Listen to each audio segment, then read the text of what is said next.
package tonight. House of Assembly Public Accounts Committee begins review of 2022 audit accounts of local governments. State governments distribute farm inputs to cooperative societies and farmers in Uyo Senatorial District. Local government elections are back. PDP zones chairmanship seat to Afarabong clan. Plus, South Africa's Cyril Ramaphosa sworn in as president for the second full term. Stay tuned for details of these and other reports in a moment.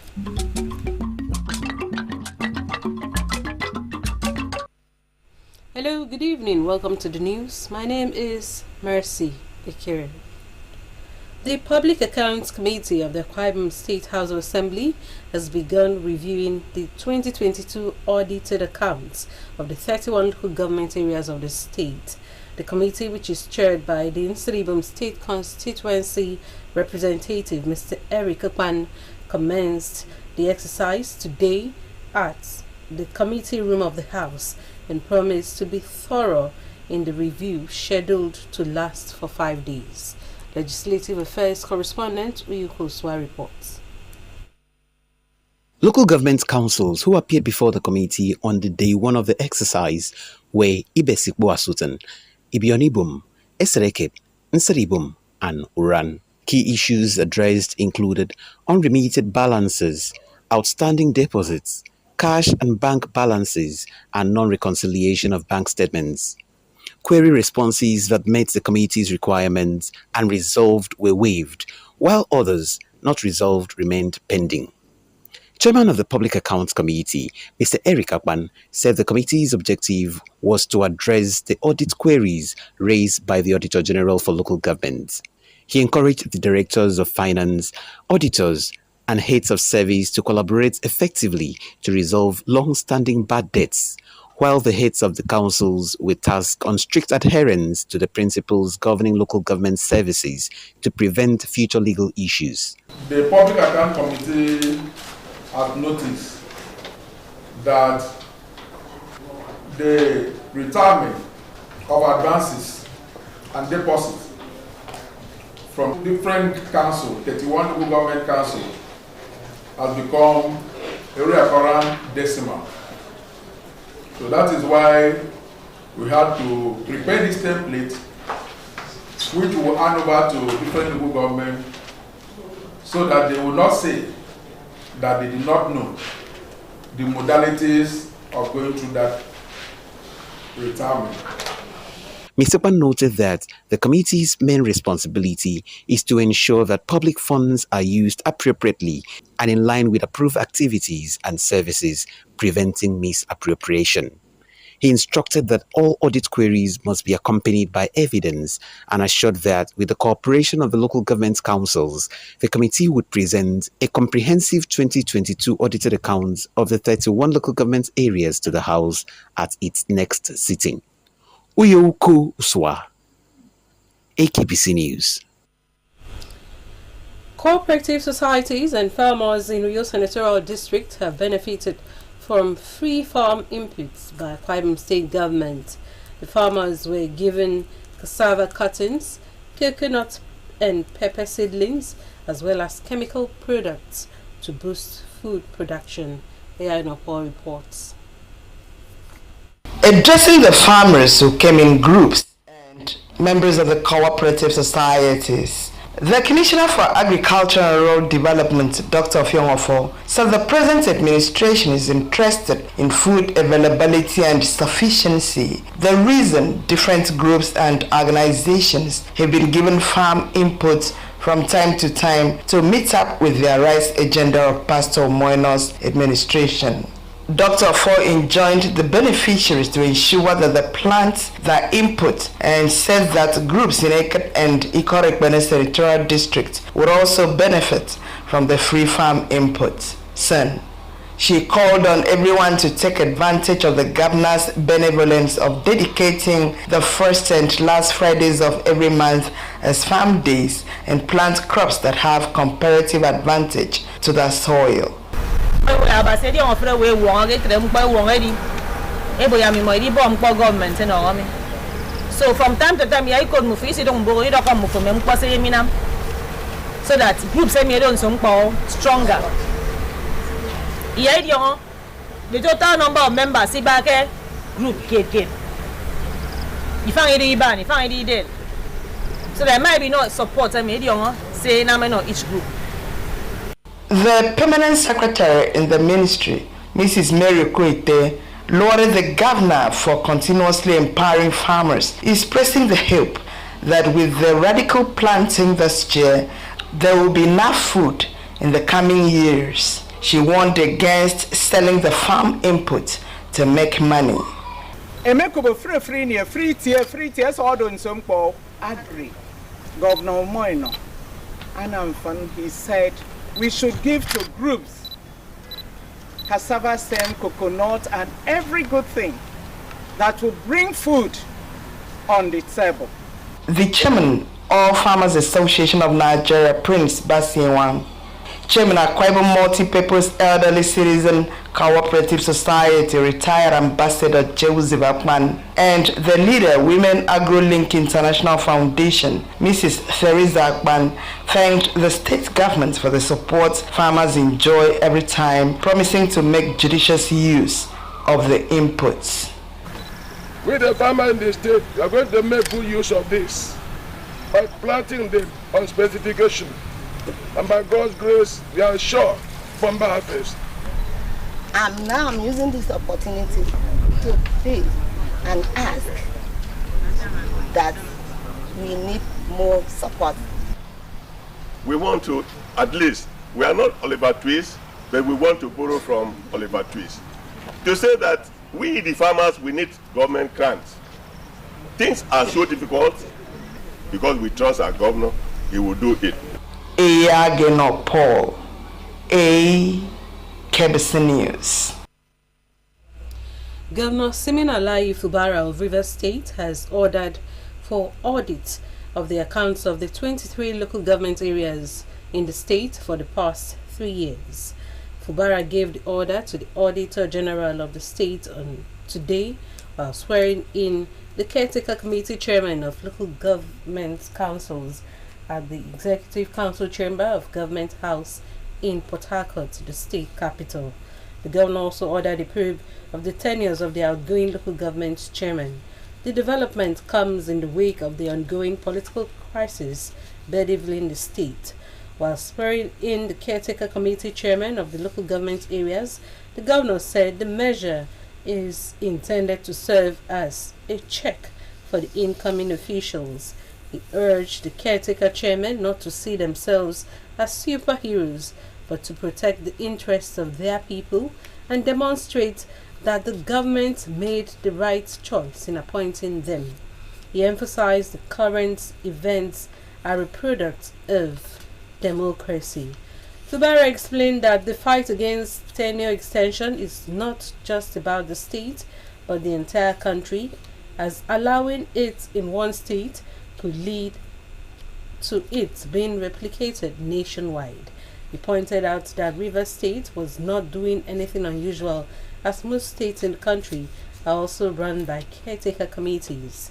He, however, cautioned that their tenure would not be excessively long because the process for local government area elections will soon commence.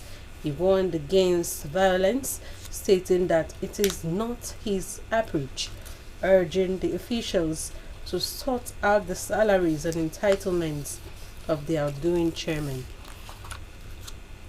Meanwhile, the Inspector General of Police, Kayode Egbetokun, has condemned in strongest terms the recent outbreak of violence and subsequent breakdown of law and order at various local government council secretariats in Rivers State, where supporters of two political factions clashed over the tenure of local government council chairman, which unfortunately led to the tragic deaths of a police officer, Inspector David Ngbada, and Samuel Nwigwe, a vigilante member at Eberi Omuma in Omuma local government. In response to the heinous acts, the IGP has directed the Commissioner of Police in Rivers State, CP Olatunji Disu, to heighten security measures across the state and institute thorough investigations into the killing of the police officer and the vigilante operative, as well as the general violence which erupted in the state. The IGP has specifically deployed operatives of the Force Intelligence Response Team to assist the River State Command in apprehending the killers of the police officer and vigilante member. The IGP seriously warns individuals and groups of people who have a penchant for senseless attacks and mindless killings of police officers and other security operatives across the country to desist forthwith, as the fullest force of the law will be meted on them. The IGP extends heartfelt condolences to the families, friends, and colleagues of the deceased police officer and the vigilante member, noting that their dedication and sacrifice in the line of duty will not be taken for granted. The state government has declared tomorrow, Thursday, June 20, and Friday, June 21, midterm break for all public and private primary and secondary schools in the state. The directive is contained in a release signed by the Permanent Secretary, Ministry of Education, Mrs. Stella Etoban. The release directs all school heads to comply with the directive in order to have a uniform academic calendar, while parents and guardians are to ensure their children and wards return to school on Monday, June 24. You're watching AKBC 45 News. Still ahead, United Nations World Food Programme announces plans to support 8 countries in West and Central Africa with food and nutrition assistance. Plus other stories after this time out. To stay.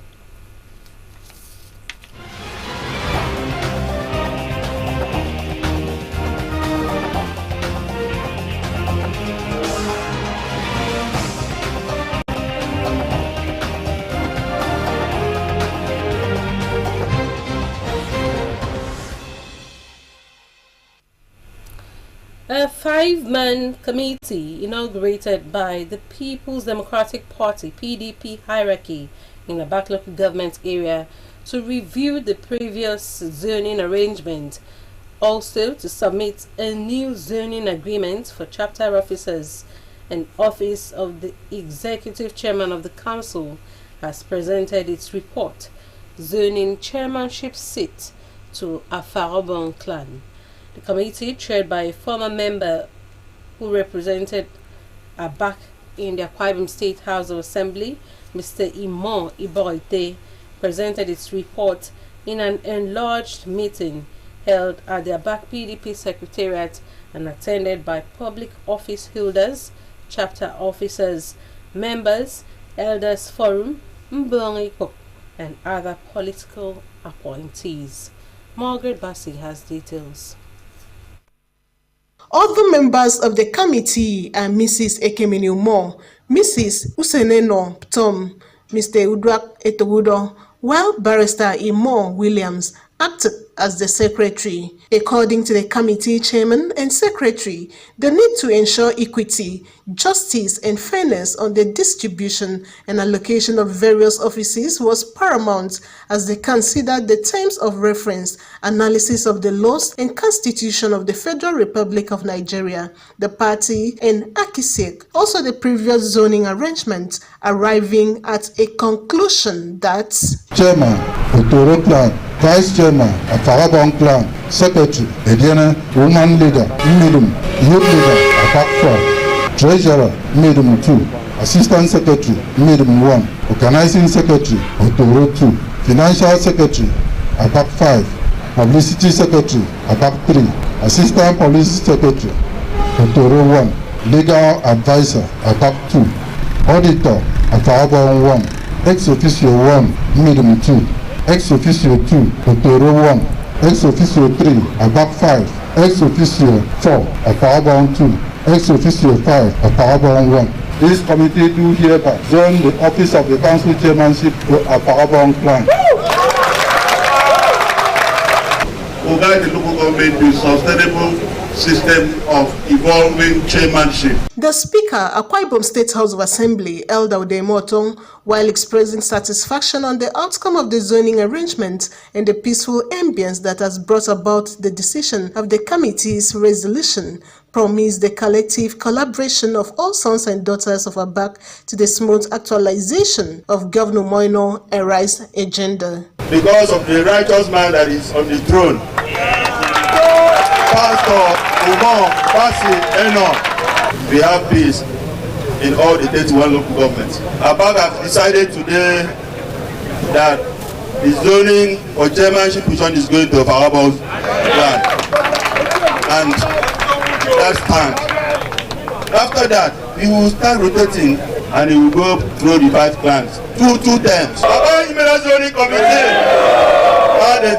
Earlier in a welcome remark, the Abak chapter chairman of PDP, Prince Ben Ebong, noted that the 5 members of the committee were selected from the 5 clans of Abak and inaugurated on the 14th of June 2024 to carefully analyze the previous zoning arrangement, announcing that the people of Abak will act on the decision of the committee. As the legal constitution of the party, he formed the zoning committee report of say the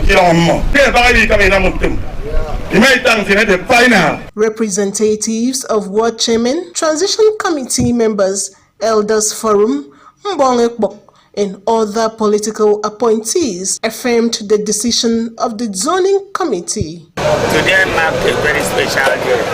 We planted it, we accepted it. We have adopted that report, accepted it as a working document. All the PA, A support. I the committee, this zoning, the transition committee chairman of Abak Local Government Council, Pastor Ekerete Yang, described the zoning system as a sustainable and unbiased approach to select credible leaders due and fit for effective representation. From the governor of Akwa Ibom State down to the speaker and to the chairman of Abak local government, we are all men of God. We like justice, equity, and fair play. That is exactly what is playing out in the High points of the event was the presentation of the report by the zoning committee to the party hierarchy to be used as a working document. Margaret Bassi, AKBC News. The United Nations World Food Programme has announced plans to support 8 countries in West and Central Africa with its life-saving food and nutrition assistance program. In a statement posted on its website yesterday, the United Nations food body listed Nigeria, Cameroon, Central African Republic, Chad, Mali, Mauritania, Burkina Faso and Niger as beneficiaries for the food initiative, noting that the program has kicked off.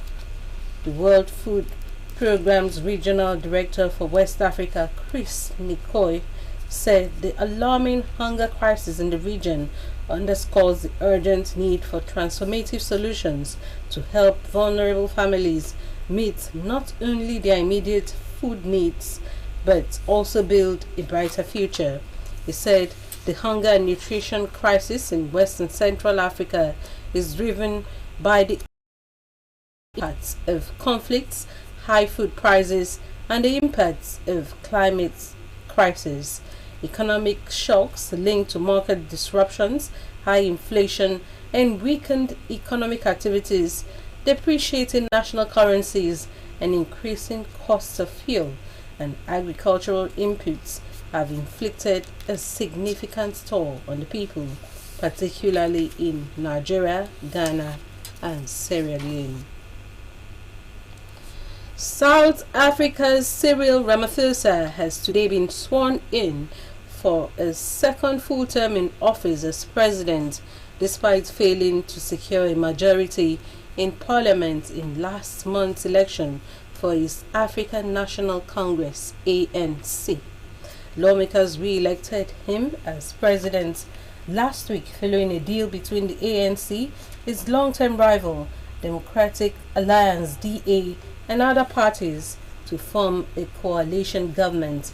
The ANC, which governed since the end of the apartheid in 1994, lost its majority for the first time after the 29 May election produced no outright winner.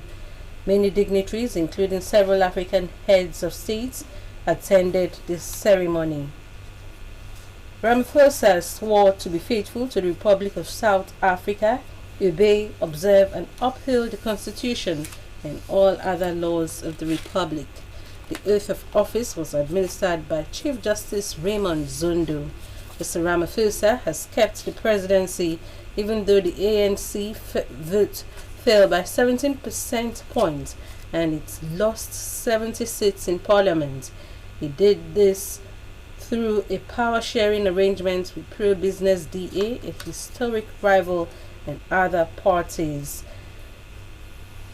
The ANC got 40% of the vote, while the DA became second with 22%. The coalition is a move to the political center because the ANC's left-wing and populist breakaway parties rejected the invitation to join a national unity government. Mr. Ramaphosa is expected to appoint a cabinet in the coming days, which is to include his new coalition partners, the DA, and 3 other smaller parties. Together, the coalition accounts for 68% of seats in the parliament. Under his rule, the economic performance has continued to suffer amid power cuts, rising crime, and unemployment. Mr. Ramaphosa first became president in 2018 when his predecessor, Mr. Zuma, was forced to resign because of corruption allegations, which he denied. June 16 every year has been etched in history as a reminder of the sacrifices made by young students in the pursuit of educational equality. In 1976, scores of students in Soweto, South Africa were brutally massacred for protesting against the injustice in the education system. To mark this event, King's Kid Christian International High School, Samedem Street, with housing estate Uyo, relived the memories of those martyred students by celebrating the International Day of the African Child with cultural competition. The event showcased the essence of the African child, highlighting the importance of preserving our rich heritage and promoting educational excellence. Rabbi Person tells us more. It was fun to witness the students of King's Kid Christian International High School commemorate the International Day of the African Child with a cultural competition. They showcased various African cultures, cuisines, and languages. Countries represented were Liberia, Morocco, Somalia, Cameroon, Tunisia, Zimbabwe, and Togo.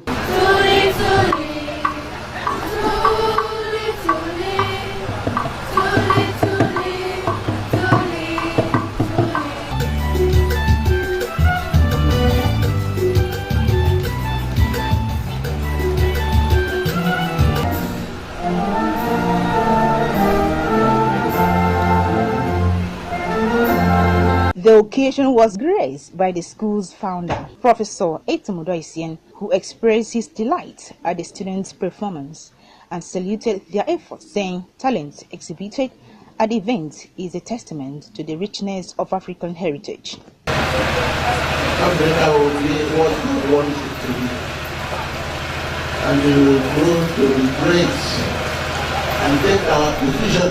I want to end by thanking God for making Africa what it is. The event featured a debate on the topic African children are more cultured than the Western children, a dance competition, and a food exhibition.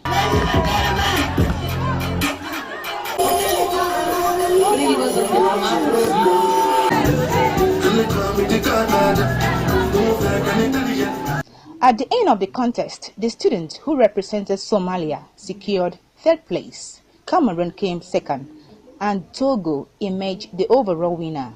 Parents and students who spoke with AKBC 45 News said The event highlighted the importance of celebrating African culture and heritage. We don't understand where we are headed right now, but we feel like our children have taken up the moral of them, they're not throwing it away. For my advice to the African child, I would say, love God, obey your parents, and take your academics seriously. He has portrayed the culture, the cuisine of Africa. I think they have elevated Africa, and going out from here, they will not forget the roots. An African child who is humble, yes, is not just great things. Thank you, my mom, that disciplined me well to who I am today. My parents are strict, so the way they teach you, that's the way you do it. And they have so taught me that I would never regret it, and I have learned it. So I learned it today. Rabashik Pusin, AKBC News. The Joint Union Congress of the Police Service Commissioners called on President Bola Tinubu to relieve the Inspector General of Police, Kayode Egbetokun, over his alleged meddlesomeness in the recent recruitment of police constables. During a press briefing today in Abuja, the union also alleged that some top officers within the Nigerian police force tried to smuggle names during the recruitment process. The aggrieved members of the union, while singing protest songs, described the reactions of the NPF as diversionary tactics. According to them, NPF intends to prevent the president from noticing the unpreparedness of the police training schools to handle the training of recruits owing to the sorry states of the facilities.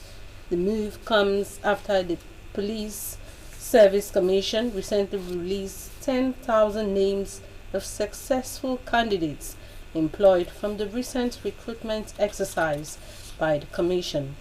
The list was later rejected by the Nigeria Police Force, who described the recruitment process as fraudulent.